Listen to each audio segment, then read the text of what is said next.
Well, good morning, good afternoon, good evening, wherever you happen to be in this wonderful world. And it's never been truer for this program with Trina. Incidentally, hi, Trina. Welcome. Well, Scott, we've had ups and downs this week with our technology. I have it with mine, and Sarah, who is going to be speaking to us, has no power easily there. So she's using her cell phone over in Nairobi, Kenya. And she had to take her computer to the doctor, like I have to do many times. And so she's on with her voice today. And I'm so pleased that she's willing to do this because her story is very special. And I feel that to have a person who's articulate like she is help us from other parts of the world get to know what somebody's life has been like. So we're going to begin the substantive conversation in a few minutes with Trina. And I know that she has some very interesting questions to ask you and that you have a very compelling story, Sarah. But first of all, I've noticed that you don't have any power today, and yet you did yesterday and a few days ago, and we were testing out the technology. What's going on? Okay, Scott, thank you for that question. Normally in Kenya, we have power blackouts each and every time. It's not something new. It happens. And being in the city doesn't mean that we cannot go on power blackout. It depends again on which part of the city that you are living. Like I live in the outskirts of Nairobi city, and I live in a substandard community in the Nairobi. Substandard means that life is regulated there in terms of water, getting good water, and even electricity and good roads. You can't have all these things. So it depends on the part of the city where you're living. So where I live, as they regulate power, they regulate water, and even the roads are also not good. When it comes to security, you have to pay for your own security. But again, the rent that we pay is the one that dictates the kind of services that we get. So if you want to stay in a place where you will get full electricity, clean water is there throughout, good roads are there, security is well organized, that means you have to move in a place where you pay more rent than what we are paying. So that is the reason. But the issue of power blackouts is something that is experienced each and every time, especially in substandard places like where I live. Sarah, I'm hoping that you can tell us the story that you would like to tell us. Please go ahead, and we'll imagine we're seeing you. Thank you, Trina and Scott, for bringing me on this program. I really appreciate that I'm able to connect with the other part of the world just through this virtual platform. It's so incredible for me. And so today, I just want to share something that we are connected to that makes our lives complete here in Africa, Kenya. So I live in the city of Kenya called Nairobi, but my home is in the village. You people call it countryside. So I'm from I grew up in the countryside, and at first, when we were growing up, when we were still young children, we lived in a land that was considered an ancestral land. And ancestral lands in Kenya are very common. This is land given by parents to their kids. And so my grandfather gave part of his land to my father. And we knew that that was our home since we were born, until my father died. when I was about 20 years old. And when he died, things changed. It was not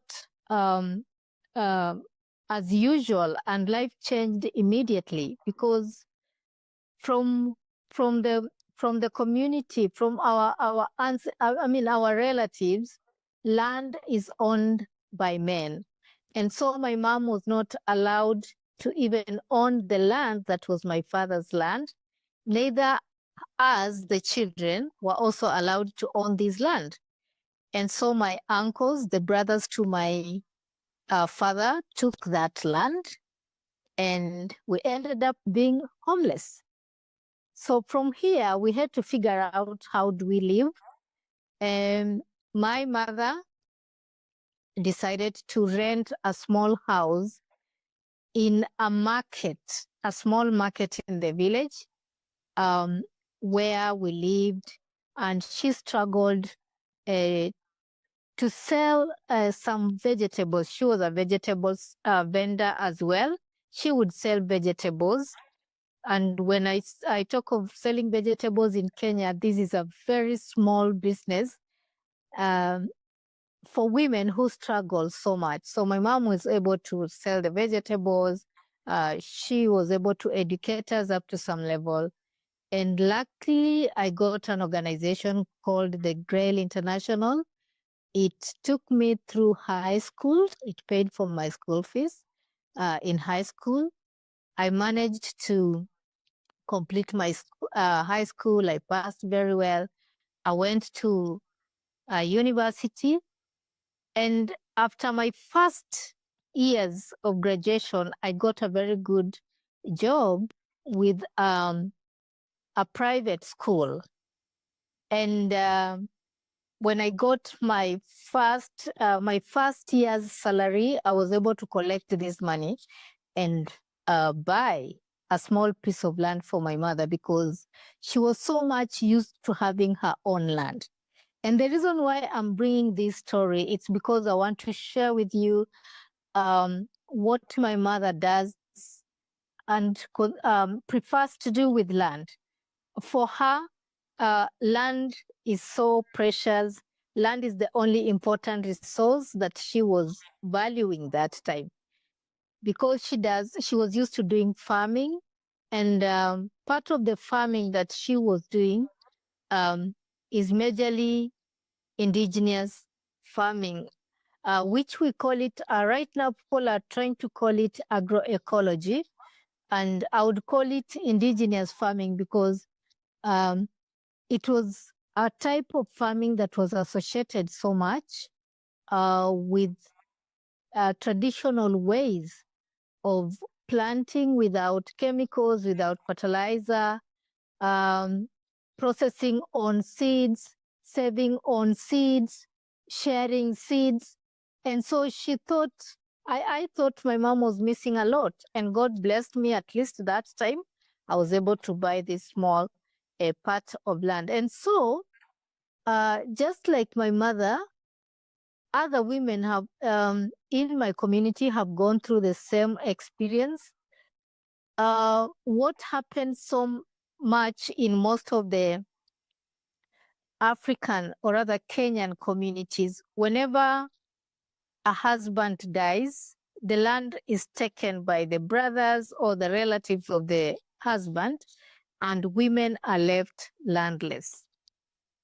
So I'm bringing this story because I know that this is something that has given, for those families that have had land and they've kept it well, it's a source of wealth because that land produces food for them.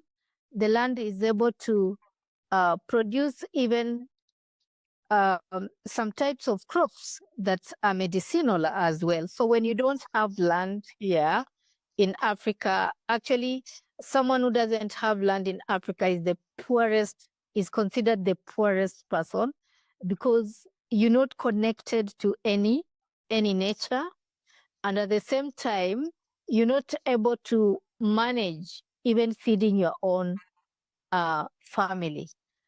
So land used to be valued so much until people started, the ancestral lands used to be valued so much until people started even selling this land and grabbing it for other things. Like my father's land was taken by my uncles and they sold it. It's no longer there. Even if we wanted maybe to trace it, we cannot get it because my uncles already sold that land. And today, having grown up in a place where traditional agriculture or indigenous agriculture is practiced, I still long to do that. Because I remember when we were young, we would actually create small vegetable gardens. Each one of us in the family, we are 6 kids, had a small garden of vegetables. I remember my brother had some fruits, but today we don't have them. My mom is just trying to do what she can on this small piece of land. And the history of land is sad in Kenya. As we continue moving on with life, land is becoming very small because most of the land has been sold to private developers. And now most of the activities going on Kenyan land is construction of modern houses and roads. Forests are being cleared, and private developers are now putting up some buildings, which I feel bad about it because we are now losing the nature that used to be there. Yeah. Sarah, that's so important. Are you personally, as a woman, able to buy land and keep it? And when you die, who gets it? Okay. Right now, things have changed. As an educated woman, I've been so much empowered, and we have women who have been empowered so much. Nowadays, if you come in Kenya, most women are buying land. Most women are able to keep land. So when you buy land, of course, when you're buying land, you write who you might want to inherit that land. If it's like any property, you write and for any property, I think here in Kenya, you write the next of kin for any property that is valuable. So women are buying land. Women are allowed to, if you're buying land, you are allowed to buy land as a woman. I bought the land that my mom is living in, and that land it has the title deed that has my name on it. Just like I have. But you know that even in this country that people consider so advanced, it was just about 100 years ago that women were allowed to buy land because everything was to their husbands. They were considered the only one with the title. Like on a tax return, the male name is always first if you're married. And if there's a refund, he gets it. So we still have a long way to go here. So I thought maybe you didn't even realize that. And also, for a long time, a woman couldn't get a credit card in her own name. But I know you have one. So you really have made big leaps. Big leaps in some ways. And your knowledge of English is so good. And your technology. What do you teach? You teach also. You want to say something about that? Yes, I'm a part-time lecturer. I'm not employed permanently. Jobs in Kenya have their own. Like not everybody gets a job easily. You have to either buy a job or you must know someone for you to get a job. I don't know how it is in other countries, but in Kenya, I can tell you that about 70% of people don't have jobs, and these are graduates who have PhD, they hold PhDs, they hold masters, they hold degrees. Like I hold a master's degree in development communication. And so I teach as a part-time lecturer in one of the media colleges. I teach them communication skills and what we call communication research.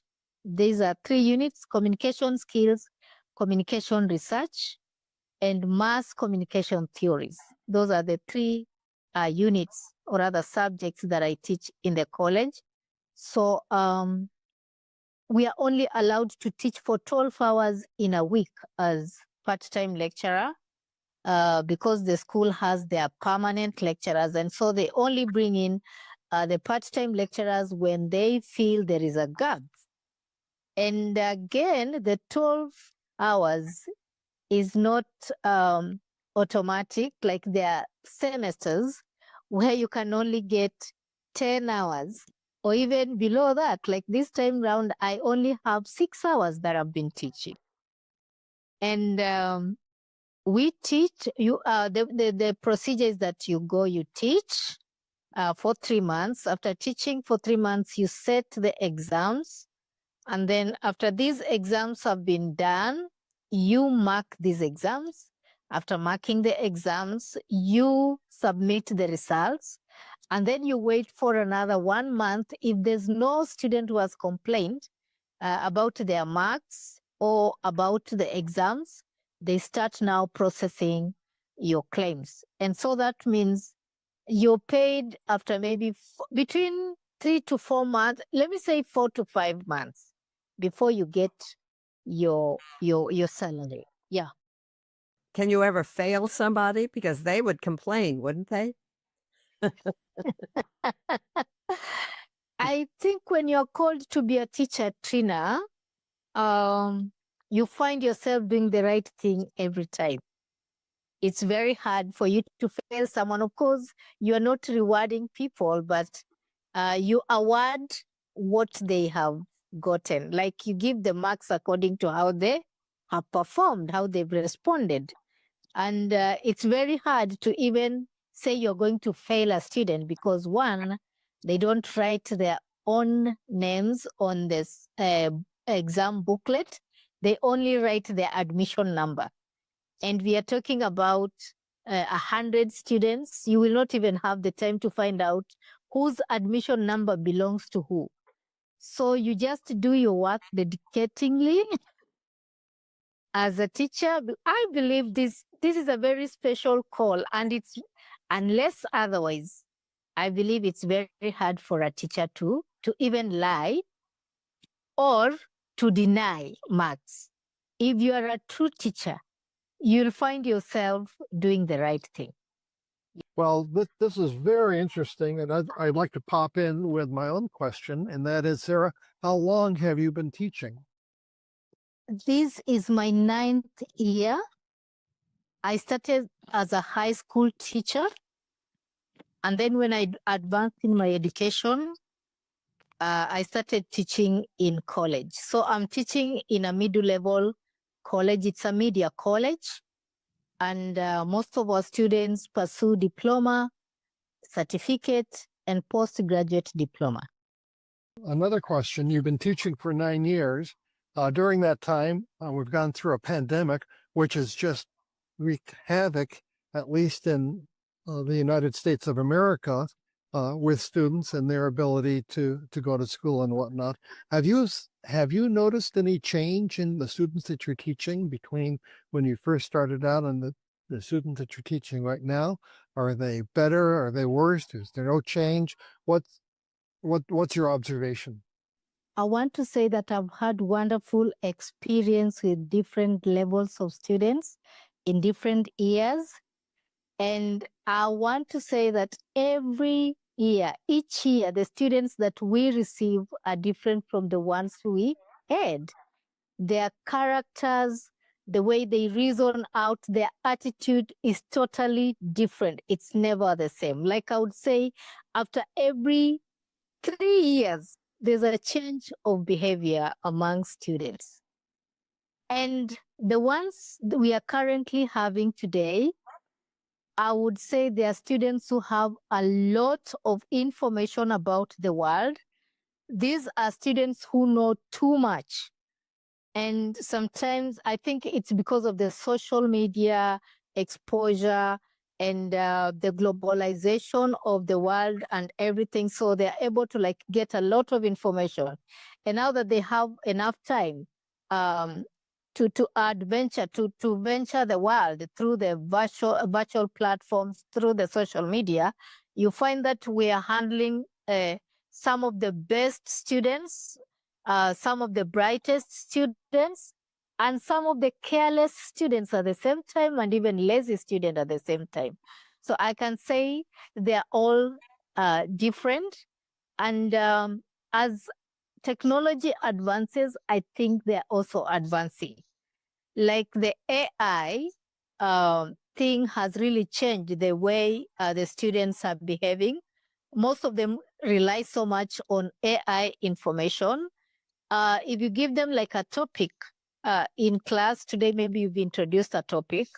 By the time you get to the heart of that topic tomorrow, the clever ones have already gone to the AI and they've been able to like download all the content. They have the whole content for the whole topic. While some, this is just for the brighter one.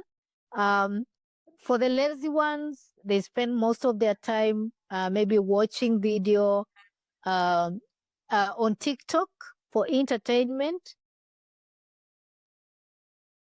Something that will tell you that as we advance, actually, we are getting even, let me say, human beings who reason so differently. So I can say that my experience with the students is that they are different.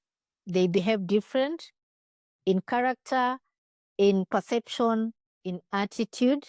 And most of their attitude is based on what they consume from social media.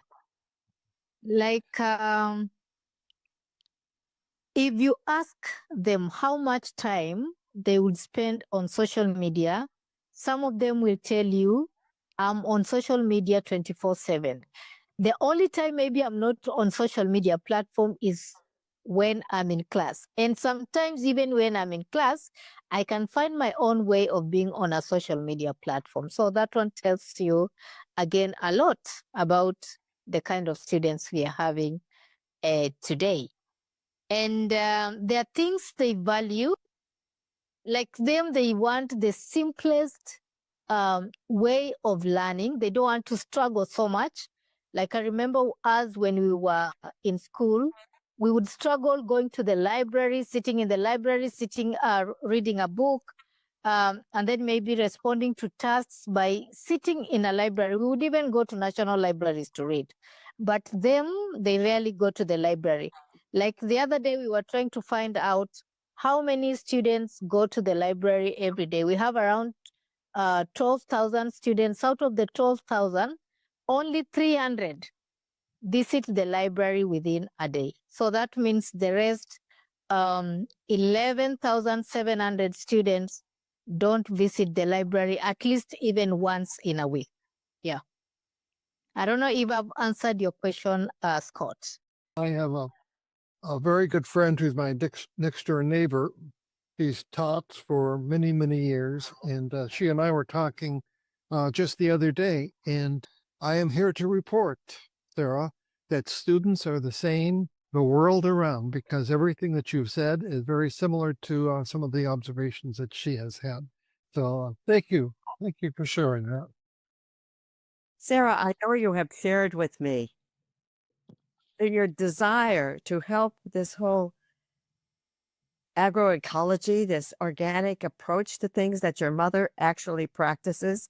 You hope to be able to teach it and share with other people. And this is really what you'd like to do, get more land so that it can be done in a locked space. Would you like to share what that vision is? I'd love to hear it in more detail because I've just heard the outline of it. Thank you, Trina. You're very right about that. My life as an indigenous woman has taught me to love nature Every time I see nature, I feel good about it. I've grown up and developed this heart of being a climate change ambassador.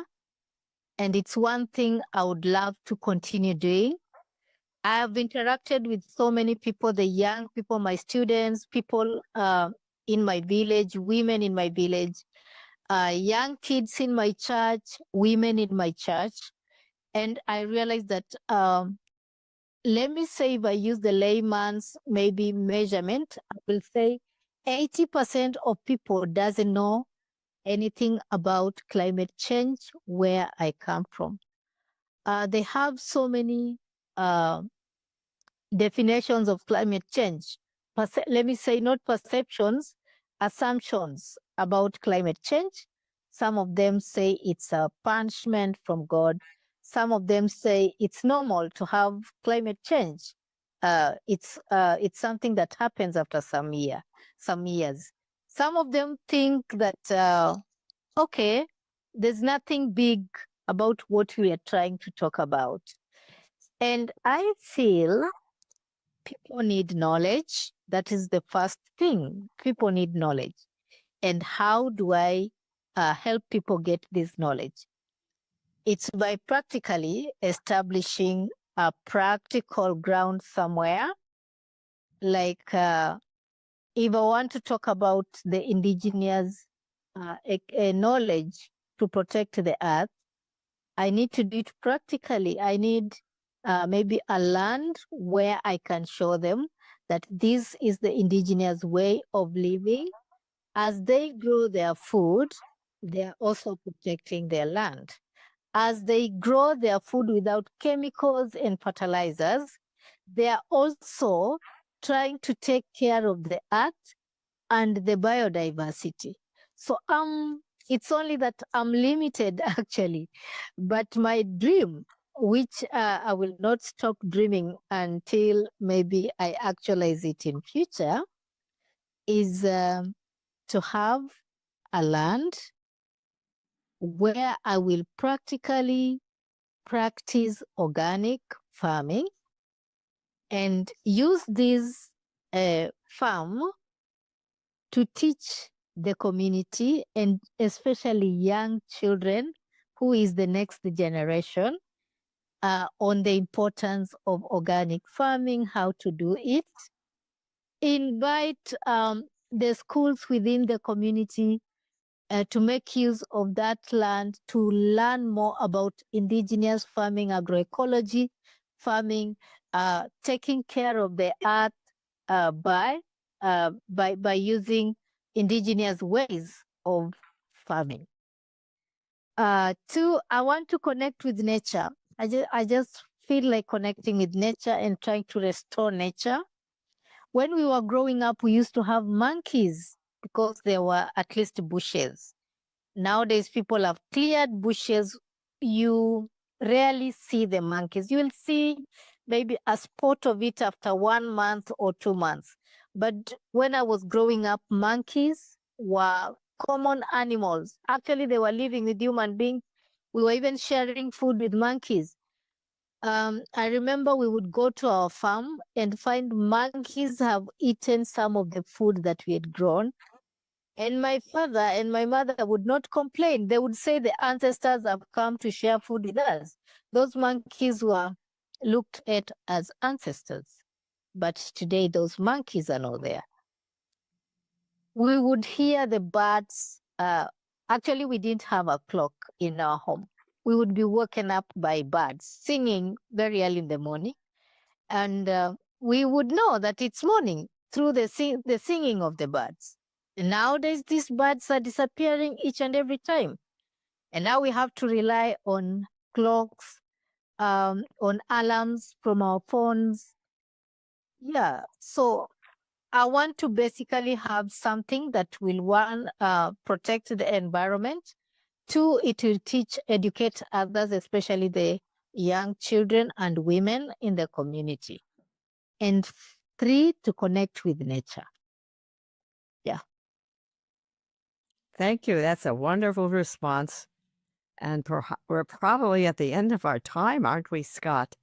And it's been it's a privilege to be able to cross the ocean like this and hear from somebody else who is obviously educated and has her heart, to me, in the right place, where we have to go back to the natural cycles of things.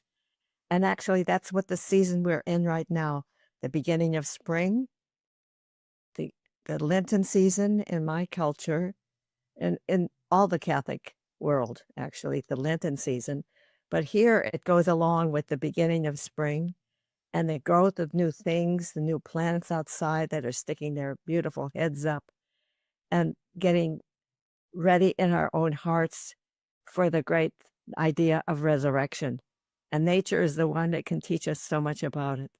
So thank you, Sarah, for your sharing today. It's a privilege to have that. And I think we'll have you, we'll do this again with different other subjects too. And maybe with your, Well, we get that fixed. and maybe by the time we meet next time, maybe the lights will be there. And so we'll be able to have the video with the light. Okay. Thank you, Sarah. Thank you,